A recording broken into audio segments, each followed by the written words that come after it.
இப்ப என்ன அவருக்கு வயசு? ஆக்சுவலா இப்போ 2ல இருந்து 6 வயசுக்குள்ள முளைக்கிற பல்லு எல்லாமே விழுந்து முளைக்கும். 2ல இருந்து 6 வாயில மொத்தம் பாத்தீங்கன்னா 20 பல்லு இருக்கும். முன்னாடி இருந்து பின்னாடி வர மேலே கீழே சேர்த்து மொத்தம் 20 பல்லு சேர்த்து. 20 பல்லுமே ஒவ்வொரு வயசுல விழுந்து முளைக்கும். 6 வயசு, 7 வயசு, 8 வயசு, 9 வயசுன்னு ஒவ்வொன்றுக்கும் ஒரு வயசு இருக்கு. கடைசியில இப்ப விழுனா 13 வயசுல விழும். ஸோ 7 வயசுல விழ ஆரம்பிக்கிறது 13 வயசு வரைக்கும் விழுந்துட்டே இருக்கும். இப்போ உங்க பையனுக்கு 1 வயசுல விழுந்துருச்சுன்னா 7 வயசுல வர வேண்டிய பல்லு ஒரு 6 மாசம் லேட்டா தான் வரும். ஒரு 5-6 வயசுக்கிட்ட போய் ட்ரீட்மெண்ட் செக் பண்ணணும், எக்ஸ்ரே எடுத்து பார்ப்போம். மேல வர வேண்டிய பல்லு கரெக்டா வந்துருச்சுன்னா ட்ரீட்மெண்ட் தேவையில்லை, அதுவா ஆட்டோமேட்டிக்கா முளைச்சிடும். ஒருவேளை இல்லைன்னா அந்த நெல் வச்சுலாம் கீழே விடுவாங்கல்ல, அது மாதிரி நாங்க ட்ரீட்மெண்ட் பண்ணுவோம். லைட்டா கீழே விடுவோம். அந்த இதை பண்ணவே 5-5.5 அந்த வயசுல போய் பார்த்தா போதும். கடைசி நீங்க கேட்ட கொஸ்டின் இது முக்கியம். அந்த குழந்தைங்கள பொதுவாகவே விளையாடும் போது தடிக்கு கீழே விழுந்துருவாங்க, டைல்ஸ் அடிச்சிரும், கல் ஏதாவது அடிச்சிரும். அடிச்ச உடனே அந்த பல்லு என்ன ஆயிரும்னா உள்ள நரம்பு ரத்த ஓட்டம்னா செத்து போக ஆரம்பிச்சிடும். செத்து போன உடனே அந்த பல்லாம் கருப்பா மாற ஆரம்பிக்கும். இப்போ 7 வயசு வரைக்கும் விழுக்கிற பல்லுன்னு சொல்றதுனால அதுக்கு பத்தி பயப்பட தேவை கிடையாது. ஒருவேளை அந்த கருப்புனால நீங்க மேல வீழ்ந்தாலும் வலிச்சாலும் தான் நீங்க உடனே ட்ரீட்மெண்ட் பார்க்கணும்.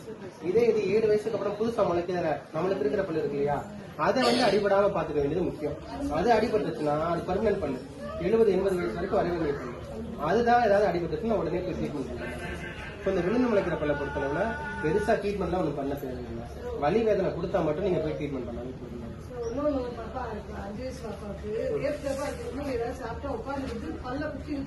சொத்தப்பல் உள்ள இருக்கு, அதனாலதான் இடைவெளி இருக்கும். அதை அந்த கற்பை மட்டும் சொல்லிட்டு பேச மாதிரி வச்சுட்டாலே ஒரு கரெக்ட். நீங்களே பயப்படும் போது குழந்தைங்க பயப்படாதுங்க.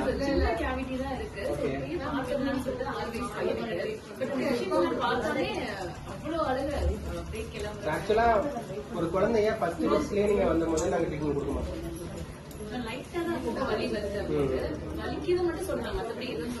ஏன்னா பெரியவங்களே உட்காரும்போது பயப்படுவீங்க, அந்த குழந்தைங்கள கூட்டு உட்காரும்போது ஃபர்ஸ்ட் விசிட்ல கண்டிப்பா அவன் பயப்படதான் செய்வான். சோ நான் ஃபர்ஸ்ட் எடுத்தோடனே உங்களுக்கு ட்ரீட்மெண்டே பண்ண முடியாது.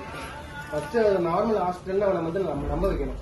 ஒரு 2-3 தடவை கூட்டு வரணும். நீங்க சும்மா பார்த்துட்டு மாத்திரை, சும்மா பார்த்துட்டு ஒரு பேஸ்ட் இந்த மாதிரி வாங்கிட்டு போயிட்டா இந்த மாதிரி இங்க போனா ஒண்ணு செய்ய மாட்டாரு அப்படின்னு ஒரு மைண்டுக்குள்ள ஒரு ட்ரஸ்ட் அவனுக்கு வந்துடும். வந்த பின்னாடி அவன்கிட்ட நான் என்ன சொன்னாலும் கேட்பான். இந்த மாதிரி தான் நான் என்னோட வே ஆஃப் ட்ரீட்மெண்ட். நான் ஒரு குழந்தைங்களுக்கு ஃபர்ஸ்ட் வந்தோடனே ட்ரீட்மெண்ட் கொடுக்க மாட்டேன். அதாவது எடுத்துட்டு ஓடுறவங்க தான் வரவே மாட்டாங்க. இதுதான் ப்ராப்ளமே இங்க.